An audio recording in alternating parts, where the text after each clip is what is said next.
So I'm going to call the meeting to order.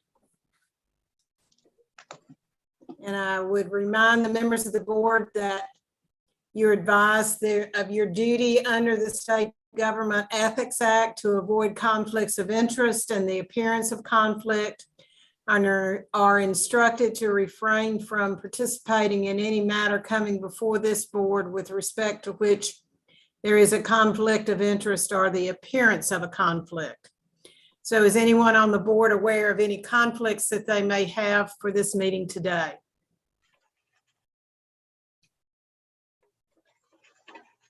All right, hearing no responses, we'll proceed into the meetings. I want to welcome all the board members for joining us.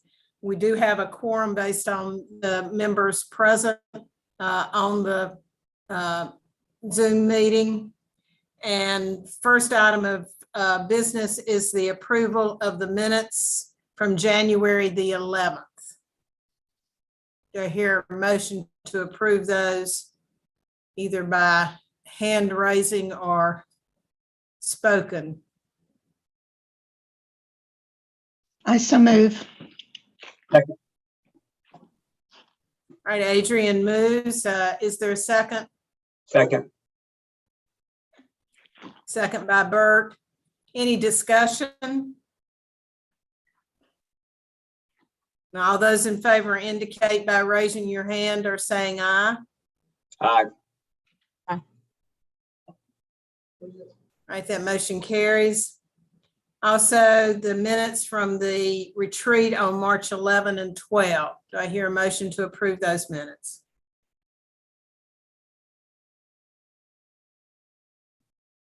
So moved. All right, Adrian moves. Is there a second? Second. Second by Bert. All those in favor, any discussion? Sorry, I'm getting ahead of myself. Any discussion?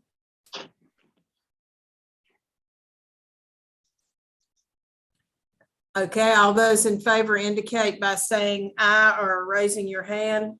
Aye. That motion carries.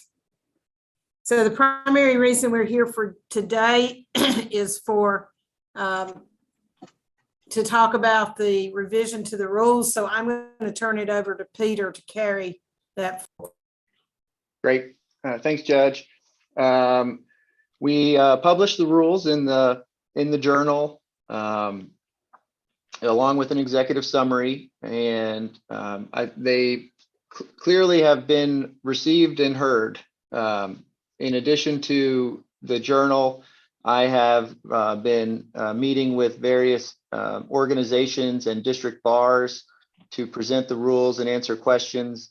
I reached out to pretty much every organization I knew of, and I'm still working on scheduling a few.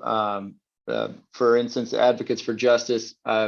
I reached out right in the middle of the turnover of their executive director, and so we've had a little back and forth on trying to figure out the right time to schedule something with their leadership. But I've presented to we did a CLE for the North Carolina Association of Women's Attorneys, the Greensboro Bar, Durham Bar.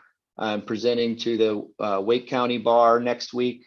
I'm meeting with the School of Government in August. We've had a meeting with the Bar Association, and I'm going to be presenting to the Academy Association of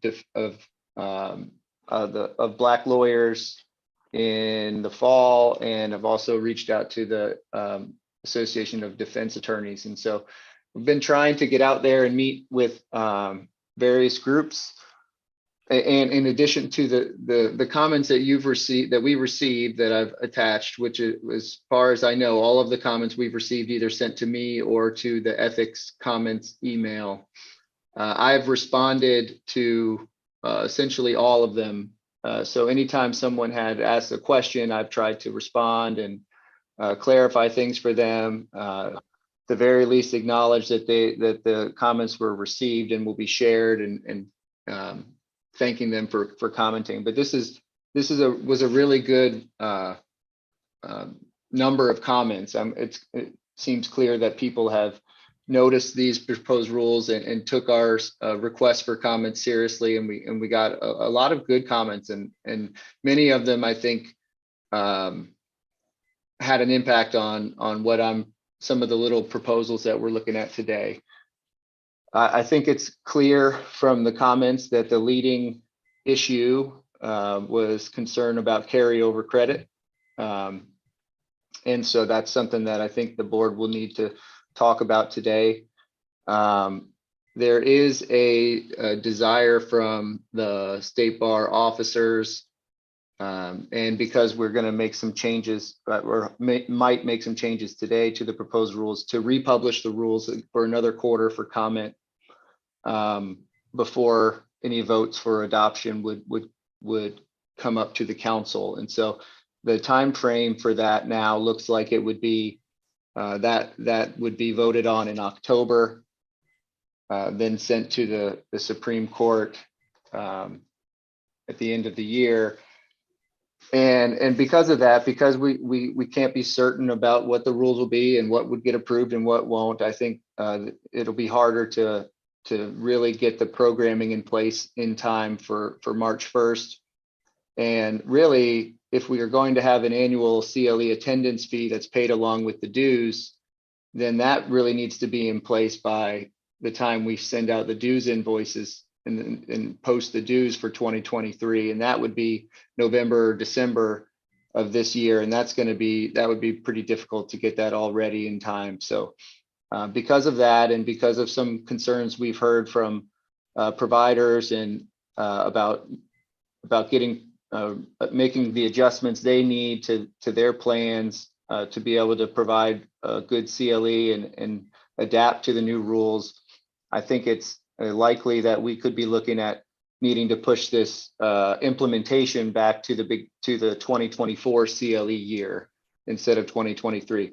I think there's a lot of benefits to that. I think gets the lawyers another year to prepare. It gets the providers another year to plan. It lets us breathe a little bit and not have to rush through an implementation and programming to make sure that we get it right. I'm saddened by it because I really was hoping that we could get it in place for 2023, but I'd rather do it right than do it quick. And so that's kind of where I think we're headed if the timetables work out as they currently seem to be. I think I sent you guys a proposed list of amendments based off the comments, but we can wait on that. I think maybe just starting off with any board comments that you noticed from reading these, what was submitted, or we can have that discussion, and then we can move towards discussing some of these proposed tweaks to our rules that we could work on and maybe vote on today. So Judge, I think maybe we could open up the floor to some board discussion, and then if there's an area that you want us to look at and look at the proposal that I sent out, then we can go for that. I think based on Go ahead, Judge. You broke up there for a second. Yeah, my internet is unstable, it says. I'm in a courthouse. I mean, clearly the carryover was the primary issue. And I'm going to call on others to comment at this time so I can see if I can get my bandwidth back. I see Bert has his hand up. I sent an email to everybody before making my comments. It seems that Peter has, with his suggestions, recommendations, has either reflected on those comments, as well as some of them were just general tongue-in-cheek comments. The one thing I would like to bring up, though, that was not addressed was the district bar, or the free Wednesdays and Tuesdays CLEs that the local bars sometimes do, or sometimes the public defender's office gets together with the district attorney's office and does it. And I just wanted, there were a few comments that were made about who pays for that, and are they going to have to be charged? And I just wanted to get staff guidance on that. And I think that issue is an appropriate issue. Other than that, I was pleased with the comments, even though there were quite a few. Given that we have tens of thousands of lawyers, it seems that I was expecting a lot more, frankly. But other than that one issue, I think you've addressed everything else, and I'm for it. So thank you. Yep. So Bert, about that, the free programs, it's clear that there was some concern from entities that do free CLE, like the public defenders programs in Mecklenburg. And we have in the rules that say sponsors offering programs without charge to all attendees, including non-members of any membership organization, shall pay a reduced application fee. We have not, one of the things that we did, since we don't have time for it today, another reason to delay this is we have not put out a proposed fee schedule. So that's something that the board will have to meet to work on to finalize what a fee schedule will look like. But I anticipate that the cost for a free program will be very low. We really only would need to cover the administrative costs of reviewing the material. I think that we could do that at cost, or something that is pretty low, that does not act as a disincentive for people to put on those free CLEs. And that's something that they could then, it's tricky, because if they say then, well, we only ask that you pay $3, does that still count as a free CLE if they're saying that only acts as $3? And so maybe with something we can put in the fee schedule that clarifies something, that they are allowed to collect up to the amount that they had to pay for an application or something like that, just if that would still count as free. But I definitely don't want to just make it so those programs don't put anything on because they don't want to have to, they can't pay the application fee. And so I don't think that, that our intent is we need to find a way to make sure that that's not happening, and that we're encouraging the free CLE. I mean, maybe it's a free application. Maybe it's free. I mean, I don't have a real problem with that either. If the application is, if it's free, if you're going to offer a free program, then there's no cost. And maybe that's something that if the board is interested in, that we could look at doing that too. Peter, I'm more concerned not with the institutions that are putting on like a whole day. Maybe they do need to pay something, but I'm talking about like the lunch and learn, the 1 hour, and so I just don't want to do anything to discourage that, because I think that's a winner for all. Yeah, I think that's the way to look at it. When we get to that point, I think looking at hours, how long it is to determine what the fee should be under those circumstances, and then they can always put out a tip jar, Peter. Right. Yeah. I mean, they could accept voluntary donations or whatever it is. But I Peter, agree. I fully expect that Lawyers Mutual will receive an uptick of requests for the administrative fee CLE programs. Right. If they're free. Yeah. If And they're so, not free, I suspect we'll get more requests, and I'm going to go ahead and add that to my budget for next year. well, I think that's what we can, when we get a chance to meet again, maybe in August or September, we can spend the time working on the fee schedule and do something where it's, for a free CLE that's, up to 2 hours, and it's either very, very, very cheap or free for the course application, and then have a nominal fee for anything that's a little bigger that is being offered for free. So I don't know that requires us to change the rule as much as it is something that we need to be able to put out clarity in a fee schedule when we propose it. yeah, I mean, that's right. I mean, that's one of the ones that I got a lot of questions about that, and making sure that we're not harming the places that are doing these good programs. And sometimes the niche programs like the arbitration and mediation trainings and stuff, we want to make sure that we're not harming them in a way that keeps them from being able to offer programs.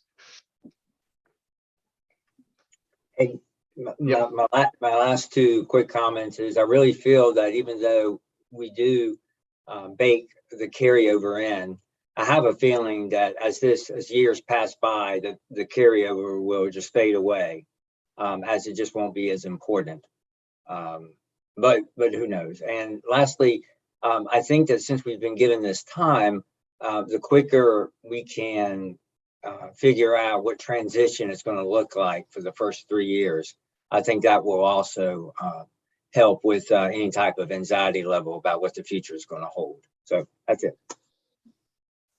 Yeah, that's a good point, Bert. That's kind of why I want to continue moving with the process and get it approved, so we can, I don't want to use this extra time to delay the approval necessarily, as much as just use it for planning and getting the information out about how it's going to be implemented. So, do that earlier and have more time for that all to settle in for everybody. I hope that plays out how in a way that allows lawyers to know what's going to happen and when and what group they're going to be in and all that stuff. And they can have many months and months to know, what the next steps are going to be in 2024. Peter, I have totally forgotten. What was the logic behind us starting the CLE year at the odd month that we did? Yeah, so the logic behind that one was that lawyers are used to and comfortable with their CLE deadlines ending in February, and so that we would keep that as the last month for CLE requirements. We did get some comments from people about the annual, either reading it wrong, thinking that we are ending in December and complaining about that, or saying that we should have a more standard calendar year that is ends in December. The other option would be to have it line up with the dues year, to where the deadline is June 30th, which is the same deadline, to pay your dues before they become late. And so, maybe line it up with that. I don't think the ending in December idea is a great one. I know Bert disagrees. I just think that the need for staff to be available during those last couple of days to help people deal with their records and make sure they have everything right, and then trying to also allow them to be able to take vacation and all this stuff over the holidays. I think that could be pretty difficult to put a deadline like that at the end of the year. I'm not necessarily opposed to picking a different set of parameters or time frame for the year, but we thought let's not change things in the sense that everyone knows February is the CLE deadline month. Maybe let's just end it that way. That was the idea behind that decision. And if it's something the board wants to go back and change or look at again, then we can do that. And it might be worth considering what you just threw out there as a consideration, is having the CLE year end at the same time we have to pay dues. So that's like one date in our head that this is the state bar date. I get the calendar year. Sorry, Bert. I get the calendar year concerns and letting people have family and holiday time, but people are going to forget February. And as we age out, they're really going to forget, because the new folks don't have that built in under the new system.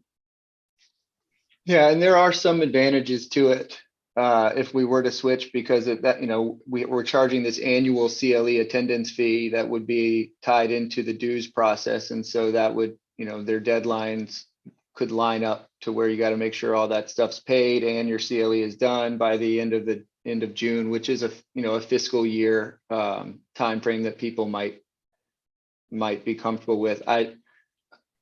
What I would recommend is maybe that we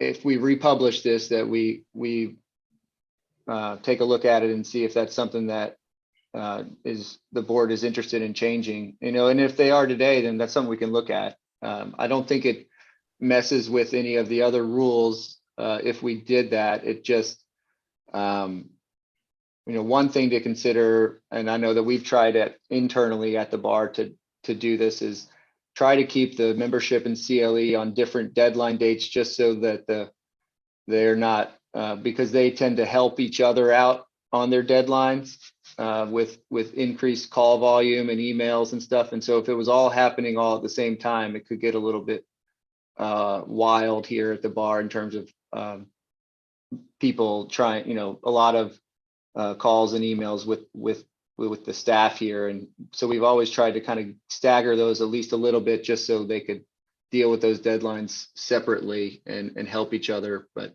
it's something that we could probably deal with if that's something the board wanted to switch to.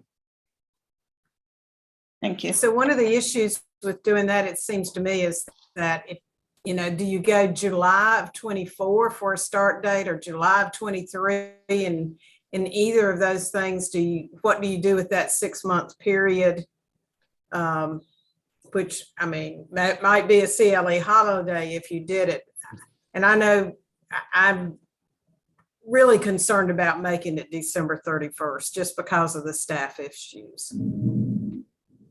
Yeah, I think we'd have to come up with a plan for that first 6. If we were to push it back to July 1st, whichever year we did it, you'd have to either say for the first year, those 6 months are going to count. Like anything you take during that time, we'll add it to your record.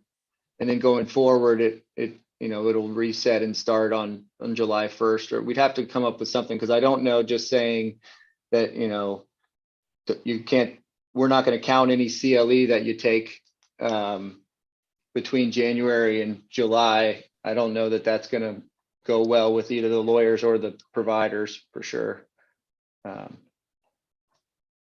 It's not, I agree. Leah kind of said that we talked about this at the retreat, and there's not a great choice. I think for implementation, March 1st might be easier, because we can just go right at the end of the previous CLE year and start fresh right on March 1st. But I'm not inclined to be pushing for a change there. But if people feel strongly about that, then we could go back and look.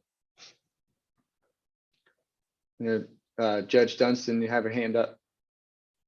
I just think that as much as we can put in today to have republished for the comments, the better off that we are. So that way we're kind of addressing, so that we're not like we get to October and it's like, you've got to republish again for comments. Mm-hmm. So I think as much as we can spend today trying to figure those things out, I think would be best. And I looked at Marissa's comment in there, and I agree with her 100%. I think everybody already thinks it's March. They've been using March for now for, whatever, especially in those exemption committee meetings that I've been having with Deborah, that is definitely the excuse, was that I got them done in that grace period window. So I think March is a good time. I'm with Bert. I wish it was at the end of December, but I do understand. But I think even if we have to March would be, for me, I would, if we were going to put it for a vote, that would be what I would go for. So I guess the question is, does anybody want to change it at this point in time, or are we satisfied with our discussions that we've already had? Which sets it for March. It would begin Correct. March 1st March. and end at the end of February. Yeah. Let's leave it. That's what I vote. Yeah, I think we would say if anyone wanted to make a motion to change it, then we go that way, and then move on to the next topic.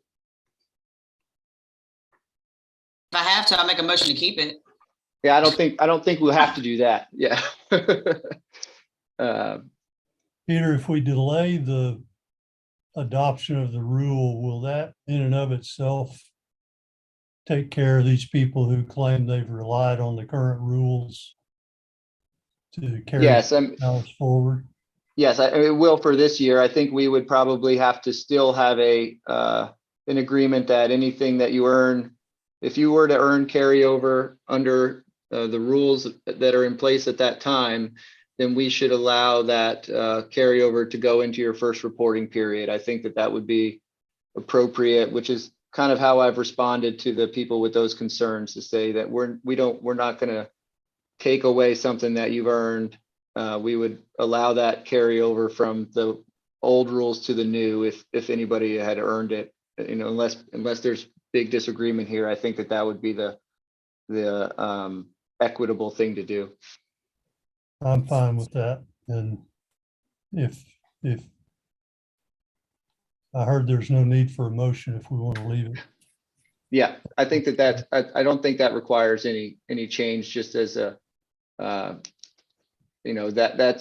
those carryover hours were earned under the rules that said you could earn carryover hours. And I think that we would allow that to be the case. So does anybody have a discussion about any of the other comments that were sent in, several of which Peter has made some proposals on, and most those I'd like to just discuss, and for time purposes, discussing Peter's proposed. Yeah. So I'm just going to go in order here. Does everyone see these proposed amendments on the screen here? So the first one was really, really interesting. We got a great comment from Derek Dittmer, who's a lawyer here in Raleigh, who is also he's blind, and so he talked about, and I ended up having a really great conversation with him, and he's talked with, I believe, Robin Merades as well, kind of just the language and that we use and the impact that language can have, and including the word impairment. And so we're still looking at this. This is kind of a preliminary recommendation here, that the recommendation to kind of just move to calling this the new substance abuse hour just professional well-being, and using the word and adding the words in the definition, because impairment is just one of those words that, and Derek and I talked about this a while, is a lot of this stems from just the lack of the inadequacy of the English language. There's just not necessarily enough words to describe a lot of things. And so impairment of the ability to practice, and not just some inherent impairment or something that someone might have, or that's and so that this is the proposal there, just a little tweak there, just kind of cleaning up that language to make it clear that we're talking about impairment of someone's ability to practice law, not any kind of other physical or natural inherent impairments that they have. I appreciate that. I thought that was an important comment made by the lawyer. Years ago, I practiced some ADA law, and words are important, and getting away from the words we use. So that makes sense to me. Judge Keever, do you want us to make motions to approve each of these individually, or would I you think that's probably the best way to go, Dayton. And Dayton, I'm hoping you're all right. I'm doing seeing your fine. I picture on thought the- I'd get out of this hospital today, but they're going to keep me at least another day to run some tests. So, but I'm fine. I'm dealing with some infections, and the folks at UNC Chapel Hill have provided world-class healthcare, as they always do for me. So I'm in good hands. Yeah. So you want to make a motion on this first one? I'll move approval of Peter's proposal. Second. All right, we have a motion and a second. Is there any discussion? All those indicate by raising your hand or by voice. Aye. Any opposed? All right, so that I think carries. Peter? Great. The next is, I was looking through the rules and just realized that we have this requirement that someone pay the CLE fee, but there was no enforcement mechanism to it about whether, what happens if they don't. And so there was nothing in our rules or the administrative rules that essentially covered it without having some kind of link to it. And so what I'm proposing is, and this is something that the board can discuss, is, any member who fails to pay the required annual CLE fee by the last day of June of each year shall be subject to a late fee and amount determined by the board and approved by the council, and administrative suspension pursuant to Rule 0.0903 of this subchapter, which is the suspension for failure to comply with obligations of membership. One option is to take out the late fee part, because it's likely that they would have a late fee for failing to pay their dues and this client security fund already, and just have it be clear that this is an obligation of membership that would be subjected you to administrative suspension. Or if we want to have a separate CLE late fee for failure to pay that annual CLE fee. So this is my proposal for the board. Discussion about this?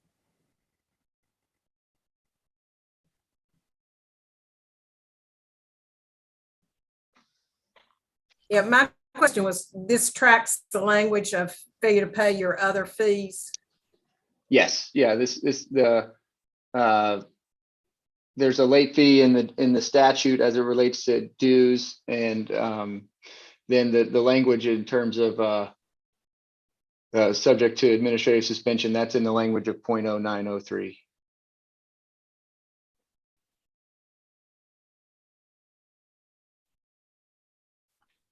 I'm not sure we need a separate late fee. I guess that's my only question there, if they're already going to be subject to a late fee. I'm totally okay with that if that's the way the board wants to go. The only issue there is that the CLE department wouldn't get any of that late fee. That goes to the bar, but it's we can live with that. They'll end up having to pay at some point. I don't feel strongly one way or the other. I'm just putting that out there for thought, I guess, more than anything. I don't think anyone else feels strongly about it either.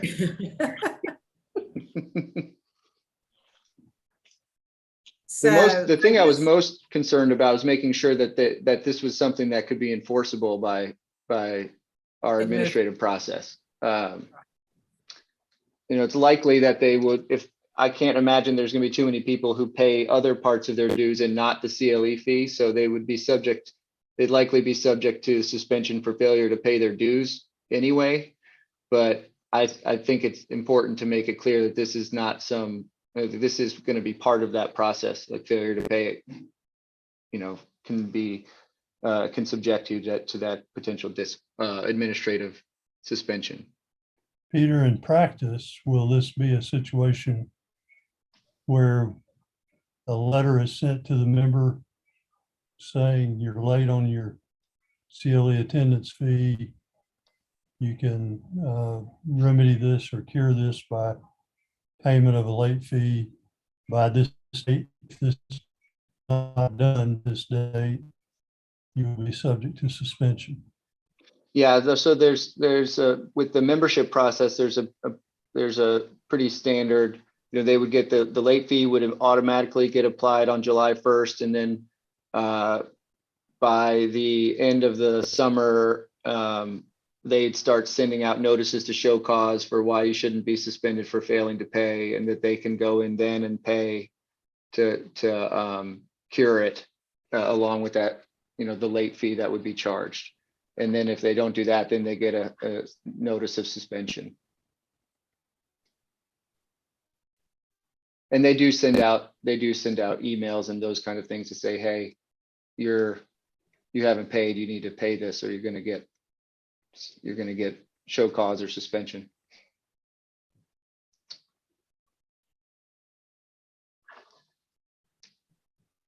Other discussion?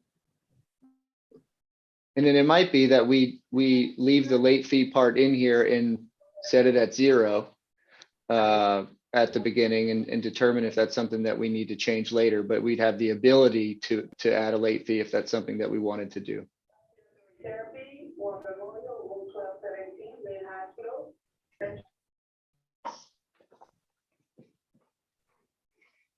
Is there a motion with regard to this provision?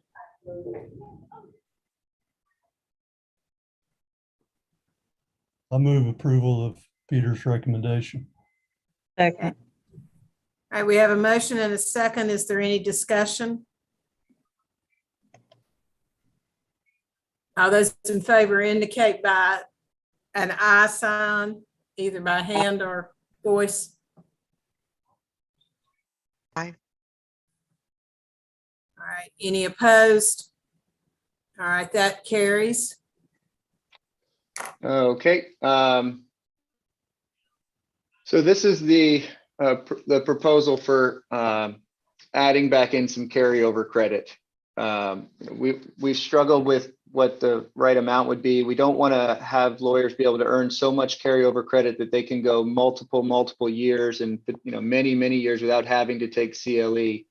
And the other administrative programmatic problems we had with it was people carrying over ethics credits and carrying over substance abuse credits and having that reset their requirements for those specialty credits. And so the compromise that we've come up with is to allow lawyers to carry over 6 hours from one reporting period to the next, which gives them the buffer that many had talked about wanting to have, about not feeling like they're going to have to be 1 or 2 hours short, or what if they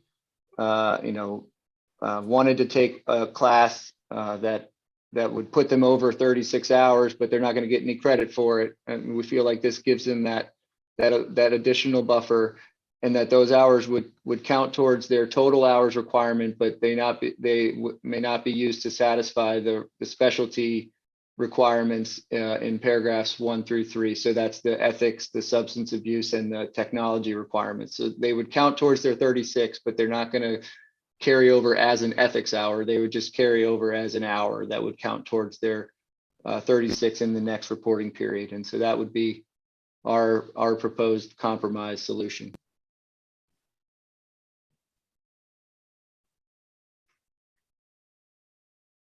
Discussion about this?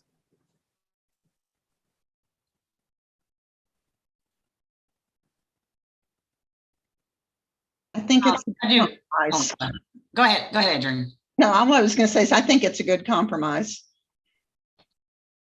I agree. I think the only thing maybe we could do is just say, except for the initial year, 12 hours may be carried over.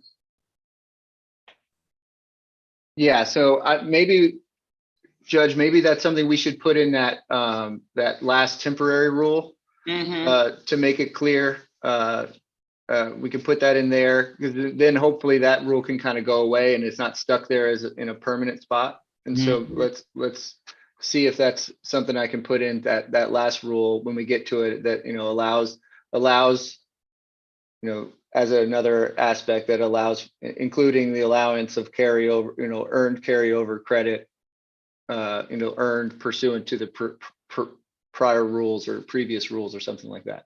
Okay. I think that was like the biggest issue, is everybody's like, I've already got 12 hours. So Yeah, I don't use those. So I think they'll feel a lot better with this 6 hours, and then also with that additional 12 getting carried over to their initial 3-year window or time reporting period.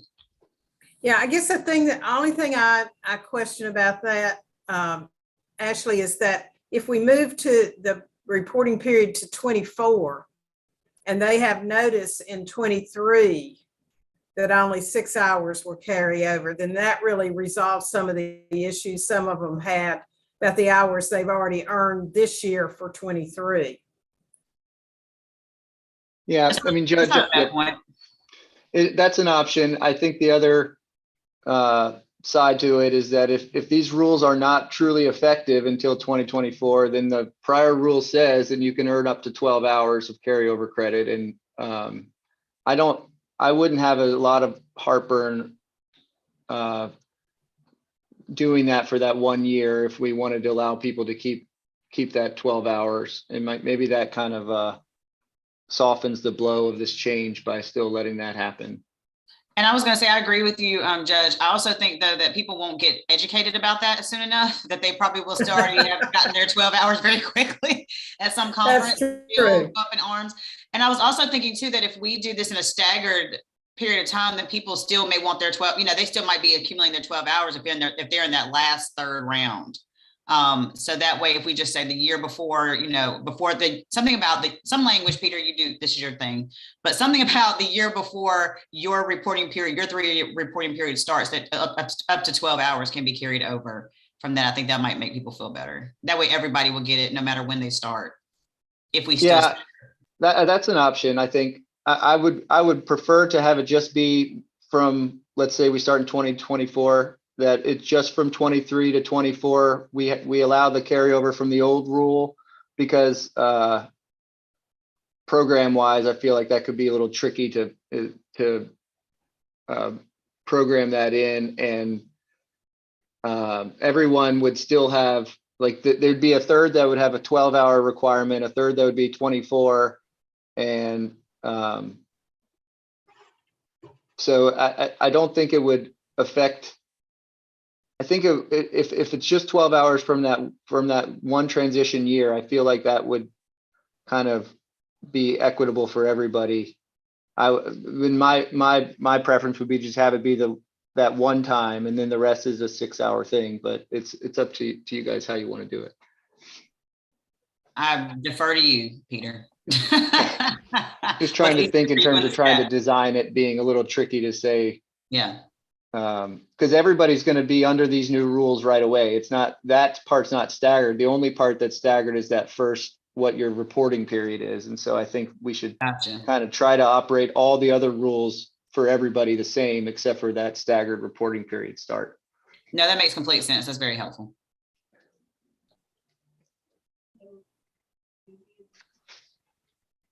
So any other discussion about this one?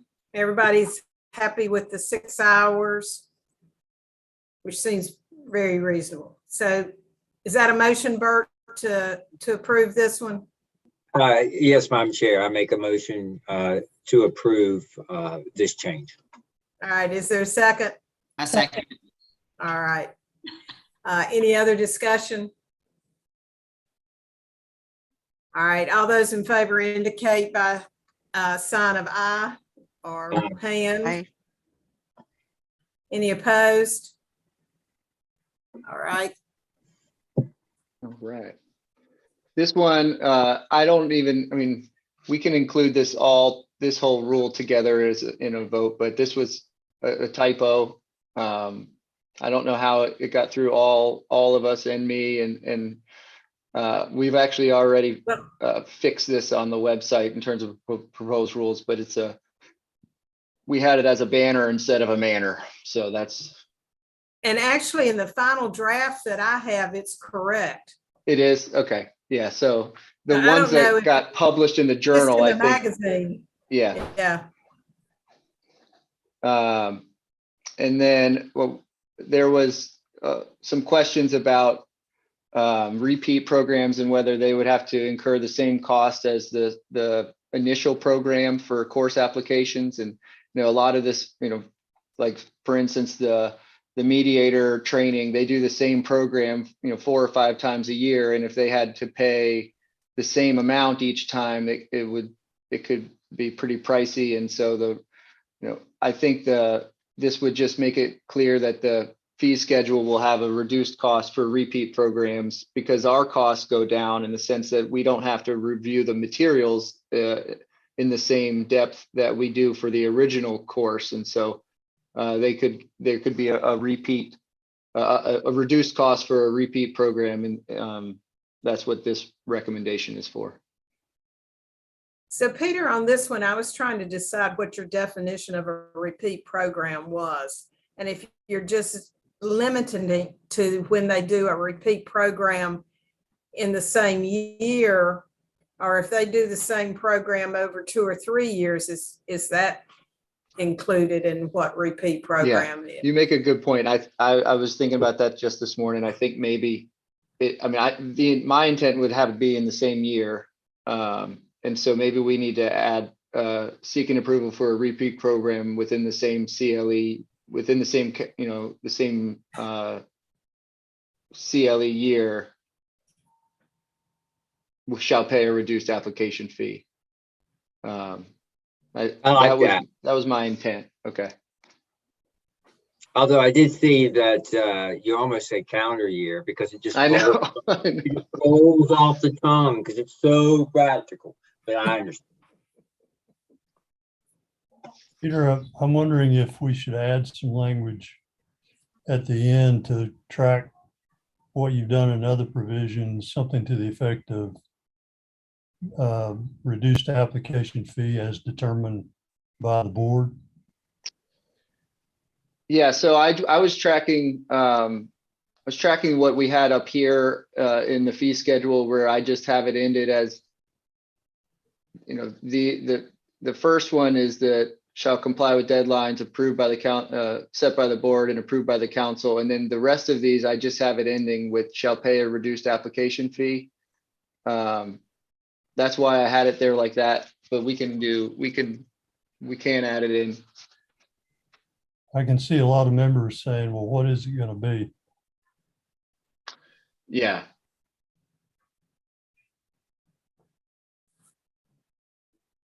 But if I think I'm okay with your current language, if we're just going to have it spelled out in the fee schedule.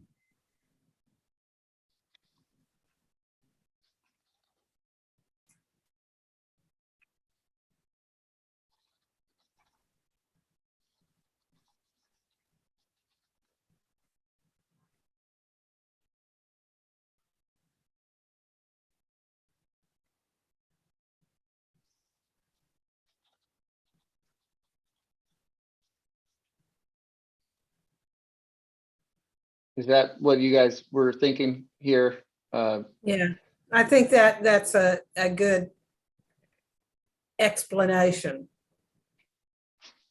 Could we maybe add March to March? Or whatever it is, just so we're clear. Even more clear. Yeah, I'm trying to, because I think we deleted, if I look at the rules, I think all we have is we have somewhere here, the reporting period shall be March 1 through the last day of February. I think we got rid of the definition of a year. Yeah, we could do that just to be clear.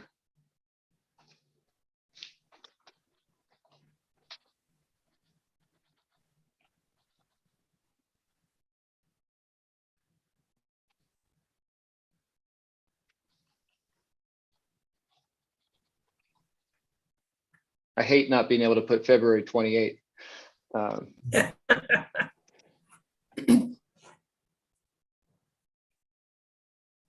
Is that okay? Yeah. Yeah. Any other discussion on this?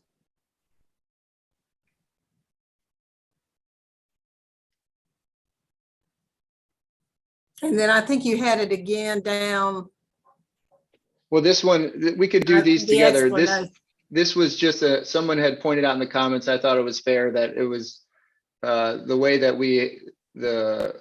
if we're talking about repeat programs and how they will qualify, it would be helpful to add an explanation of what would happen from a repeat program and what that teacher would earn there. So that's why I just added that language that just says, you know, for the initial presentation, this would be 4.5 hours and the repeat program would qualify for 2.25 hours credit.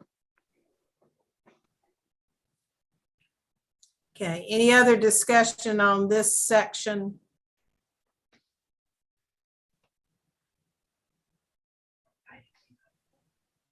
Okay, did I hear a motion to approve this section as it's now constituted? So moved. Second, is there a second? Second. It's been moved and seconded to approve this section with the 3 changes, the typo change, the repeat definition information, and then the explanation of how that affects teaching. All those in any other discussion? All those in favor indicate by saying aye or raising your hand. Aye. Any opposed? Okay, and I think there's one more. Yeah, so this is, I'm a little concerned that if we pass these rules and get them adopted by the court, then it'll be hard to explain why they shouldn't be effective when they're adopted by the court. And so do we need some kind of language to, be clear that this, when this is going to begin? And that's this recommendation. And then if we take Judge Dunstan's recommendation that we could put something in here, although, I think the rules as they're written here allow us to make the decision about the 12 hours, but if we wanted to make it something that the lawyers could see and read and not be our intent, and not just be our, intent that's unwritten, we could put something in here to make it clear that lawyers, will retain the, carryover hours earned pursuant to the rule, the prior rules will be transferred, will still be permitted, during the transition to the new rules. And we could put something in here like that as well.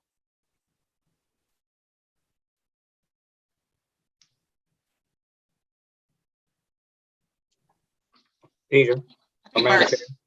He had it. Go ahead, Bert. Two things. So I know we've talked about it, but I just want to throw it out. I understand, when I think of 2023, I think of January 1st. You don't think that keeping it March 1st, 2023 wouldn't give us enough time? Because you got the extra 90 days.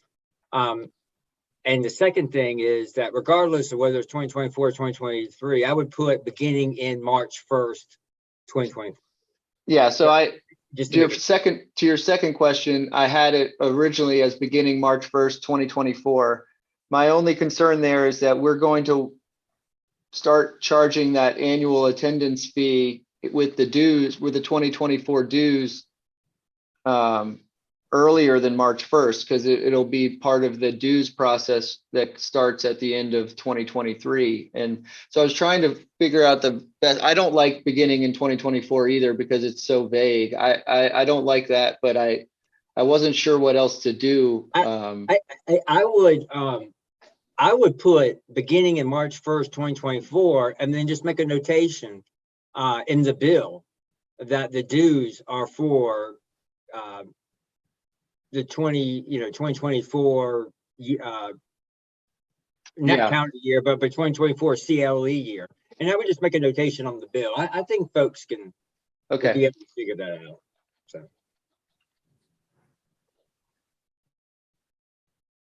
Judge Johnson, you had your hand up still. Yes. So I just think that anything that we can do to be as specific as possible. I mean, I know, like you said, that we're saying, hey, look, we're going to work on that, but I just think it's going to make your job easier too. So I do still strongly believe that we need to put in whatever language we can in this temporary place to, I mean, I would just say 75% of the 37 comments or however many comments it was talking about that 12-hour carryover. So I definitely stand strong in putting that language in there. And I also, if we can, maybe we do need to go ahead and start, I don't know if we have time today or not, but I do think we need to start having preliminary discussions regarding the fees for these bar associations and kind of what that looks like, because I think that's going to help you out too. Yeah, I mean, I put together a proposed fee schedule a while ago. I'll need to take a look at it again. But I agree, like the earlier we get that stuff out, I think getting that out before October would be really helpful for people to decide how they feel about this. And so I don't know that we have, I think it's going to take a full meeting to go through it. But I think maybe if we could schedule that meeting for August or then I think that would be really helpful, that we could get a proposed fee schedule out and have that be in front of the council so they know what it is that we mean by some of these fees that are set by the board. And I think that that would be really important for us to do. I was hopeful that we could do it today, but then it just seemed like that's not going to be something that we're going to need to devote an entire meeting, I think, to looking at the fees and what the numbers should be initially. Peter, I completely agree with you, but my only thing is, I'm just thinking like the sooner we get this out, honestly, because I know aren't they meeting in a couple of weeks? The council's meeting in July, but what they're going to end up doing is probably voting to republish the rules. And so it'll be another comment period, and they will be coming back in October to actually vote on adoption of them. So I think having something there early in that, having something to provide to them and disseminate out to the lawyers in September would be helpful. I don't think we need it for the July meeting, since they're just going to be republishing the rules. Is it something that we might want to, publish a proposed, when we put the rules out there, and by the way, here's the proposed fee schedule? I think so. I think so, Judge. I think it would be a good thing for them to even vote on, saying that this is our first proposed fee schedule, and because since they have to approve it, they could approve that along with adopting the rules in October. Because that doesn't have to be published. The fee schedule is not something that has to be published, since it's not a rule amendment. It doesn't have to go to comment for the lawyers, but I think it would be good to get it out there to sponsors and lawyers to see, and be there for the council to vote on in October. So you don't think we ought to publish it? I mean, it doesn't have to be published in the journal, but would that not be something that would kind of get it out there? Yeah, I think we'll get it. It might be something that we would publish it after the October meeting in the journal, as along with the notice that the rules were adopted, and here's the proposed, here's the CLE board's fee schedule. Also do it after October, after it's been approved, rather Well, than. we'll also disseminate it out to lawyers as soon as we get it done. I'll start sharing it on the website and on social media and to the sponsors to get it out there. But it's not something that at that point would have been approved by the council, so it wouldn't be official. It would just be the board's proposed CLE fee schedule. I think that what Judge is bringing up, maybe in September when we publish for comment, understanding that that's not something, the comments that we necessarily have to take into consideration, but I do think it might be good just throw that out there so that there's no questions in September. Yeah, I think that's a good idea. As soon as we get it out, to try to get that stuff published. The journal is quarterly, so we kind of run into a problem about timing, but we can get it out other ways. We can even email it out to all the lawyers along with the rules if we need to. So, but I think it's going to be it's not, I know I have a proposed one, but I think we need to really kind of take a look at it, make sure that our accounting office is taking a look at it and feel like it's going to be the right numbers and that everything's going to work out right. So I think we need to have a meeting devoted to it.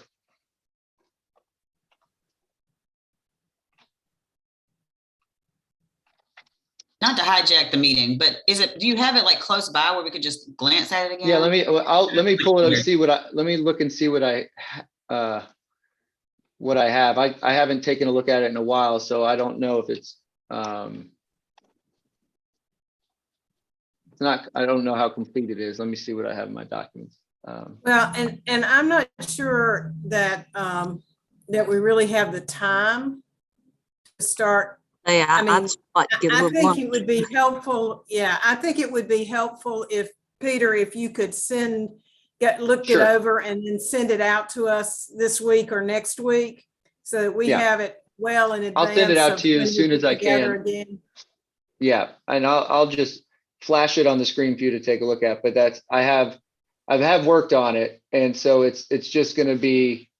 We need to go back and look and see if this is what we still agree with, or if we want to do a per hour fee.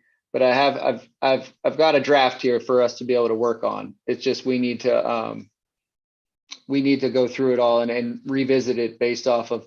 I haven't looked at it since since the retreat. So we need to look at it again for sure. I don't know if it's still legit or if it needs changes, but I'll send this out to you guys to at least preview and take a look at before we, I'll do that this afternoon, and then we can schedule the meeting for sometime in early August or whatever that works for people to get together and work on it. Peter, I'm sorry, really quick too. Whenever you Sure. send that, you also send how many classes are already, like how much work is your staff already doing? Like how many applications now are they processing? Sure. Or- Yeah, we'll send out all the data that we have on the number of courses and stuff for the last few years. Awesome. And Peter, don't shortchange your staff about money wise, because the worst thing we want to do is to have to miscalculate to have a fee that's too low, and then within the first couple of years has to increase the fee. That's just not gonna Right. sit I know. well. So I would move towards a little bit more, especially baking that in, baking it into the fee schedule. So just a thought. Yeah, I really do think that's going to take some discussion time. So, and I'm conscious of everybody's time here today.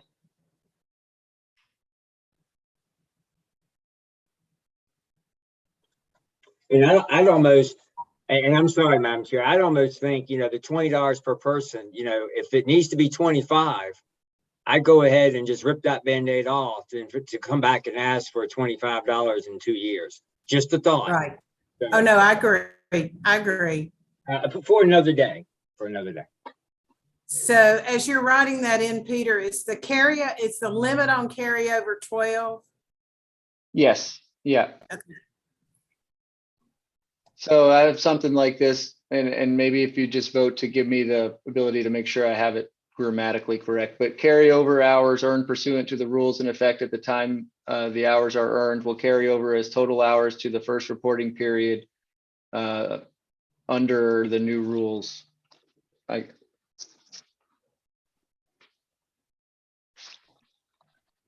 Peter, help me remember what our rationale was for not allowing carry forward as specialty hours. Well, the way we have it programmed now is it was kind of an administrative headache, because we had if you had taken, let's say, 3 substance abuse hours, it could carry over as ethics hours, or and then if you filled your ethics hours, it would count towards your general hours. And it was just a lot of kind of crazy rules of order of operations that we have. And the thought was, instead of having these types of hours actually be in a different column like we have now, if you look at your CLE report, you have like the ethics column and the tech column or the substance abuse column. Just have it be that essentially you have a pool of hours you have to get, which will be 36, and then you have to satisfy these other requirements. And so the new courses kind of would all be just regular they'd just be courses, and then they would have be flagged as satisfying your ethics requirement or satisfying your substance abuse requirement, instead of it being a kind of a separate type of course in our records. So that our thought was, carryover would be a lot easier if it was just anything excess of 36 up to 42 just goes into your bank of 36 hours, and we don't have to worry about what it's satisfying, and it keeps you from going too long without taking a substance abuse course or something like that if you've banked them. And we want lawyers to be taking these things like technology regularly because of the changes that happen so much. And so we don't want to have it be something that you can go too long without taking those types of trainings. That's kind of the reason behind it.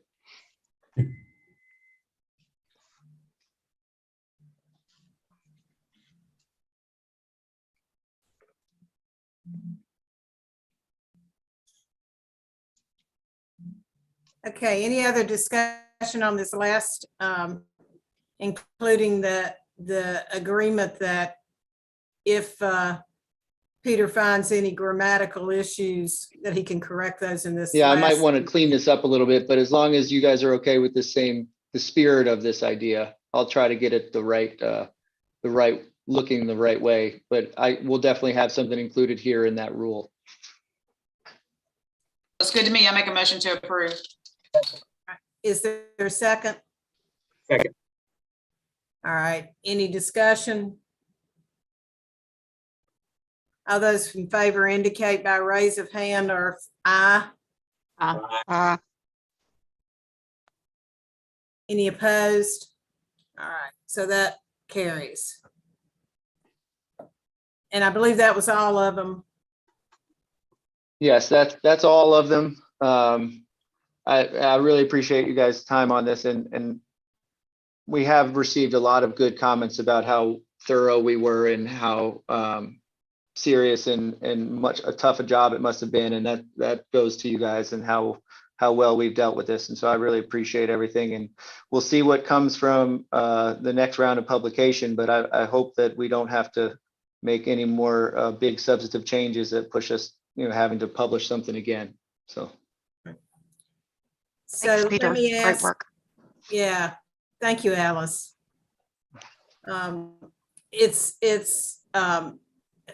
Deborah, do we have any appeals or anything like that? We've kind of been so concentrating on this. I'm a little bit worried that we might be losing other things that we need to do.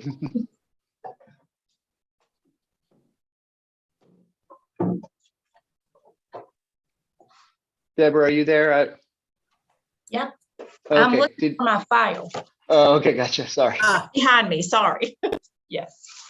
And I will tell you, while Deborah's doing that the exemptions committee has been busy. Deborah has been keeping me busy even throughout this time. So Deborah is the best too. We don't have any appeals, but we do have some issues people have submitted wanting clarification on. So that's really appropriate for the board, the full board. So Deborah and Judge Keever, to try to respect the people's time, do you think maybe we could schedule a longer meeting in the beginning of August to do the other CLE matters and then the fee schedule? Is that something that we could do, unless there's things we can quickly knock out now? But I think we were just scheduled here for an hour. And I think okay. we're over time now. Yeah. And so I do think that maybe we'll schedule an hour and a half or 2 hours, depending upon looking at what needs to be done for that next meeting in August. Deborah will get, and you will get with me, and we'll come up with some dates and try to get them out next week so people can plan for that. That'd be great. Okay, any other business to come before the board today? All right, motion to adjourn, Motion to adjourn. second. Have I got a second? Oh, me. All right, I can't see everybody, so all those in favor indicate by saying aye. Aye. Or